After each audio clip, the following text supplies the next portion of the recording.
Well, as a woman, a common question we often get is, so when are you going to have kids? And then when you have one child, you get the question, you should have more. When are you going to have more? But when you can't have children, that innocent question from family members and even strangers can become really painful. It is National Infertility Month, and joining us this morning is author of the new book, So Now What? Create a Life You Love Without the Children That You Always Dreamed Of. Lana Manikowski joins me this morning. And Lana, thank you so much for writing this book, because it is, I went through infertility treatments. I've been very honest about that on the show, because I feel like you, it's not a topic that's talked about enough. And we have friends who are our age who have not been able to conceive even through IVF. And tell me a little bit about your journey, because that's where it started for you. Yes, well, we started our journey at 37. I was always very career focused and wanted to wait to meet the right person before we started to grow a family. And when that happened, I was honestly shocked that I couldn't get pregnant, because I thought that was just what happens when things go in order in your life. And when I didn't have the opportunity to have a child, I realized there was no resources offered to me to navigate this unexpected path of childlessness. Tell me what you have put in the book there that you hope will help other women and men out there, other couples. Yeah, well, I talked about the realities. What happens when you get invited to your best friend's baby shower and you want to be a supportive friend, but things are so fragile for you because that's something that you always wished for yourself. How to navigate your relationship with your husband when you don't have that common bond, that connection of babies to keep you together, to work together as a team. Things like how to navigate family holidays when you don't have the traditions to pass down. So I chunked it into 26 small chapters that you can just grab what you need and hopefully implement in your life. What advice did you find to be the most helpful for you?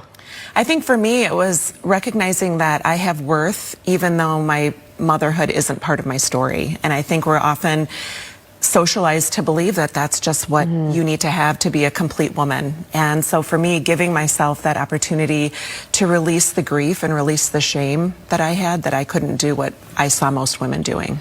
Have you found joy in hobbies or travel, or how have you shifted your focus? For me, it's the advocacy work that I do. I think that has really given me such an opportunity to allow women to see that what they need in their life is available to them, even if their dream of motherhood didn't happen.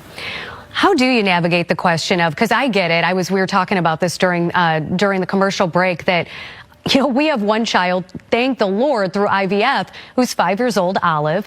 And oftentimes when I'm out, people say, well, you got to have more kids. You can't just have one. It's like, you don't want to unpack the whole story with them and say, look, I don't know that I can have more children. How do you handle that? Well, I think it depends. And it's been something that I actually talk about also in the book, is how to find your wording. When somebody asks you, do you have kids?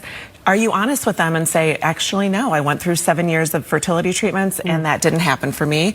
Or do you just say, oh, no, period, and that's it? So I think it's a transition point that you need to take in your life to decide, how does it feel most comfortable for you to talk about your story and represent yourself as a childless woman? Adoption is always an option for people. How did that play out for you and your husband? Well, that was something that was offered to us by our fertility clinic when we ended our journey.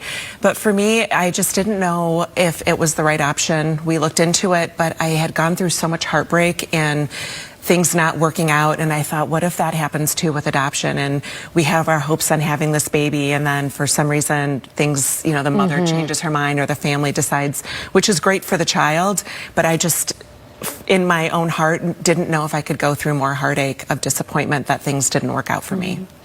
Where can people pick up the book? Thanks for asking. So, LanaManikowski.com. You can also get it on Amazon, BarnesandNoble.com, or my website, LanaManikowski.com, has a section for it as well. Lana, thank you for being so open, because it is such a personal story, and women out there deserve to have that kind of support. So thank you for writing that story for us.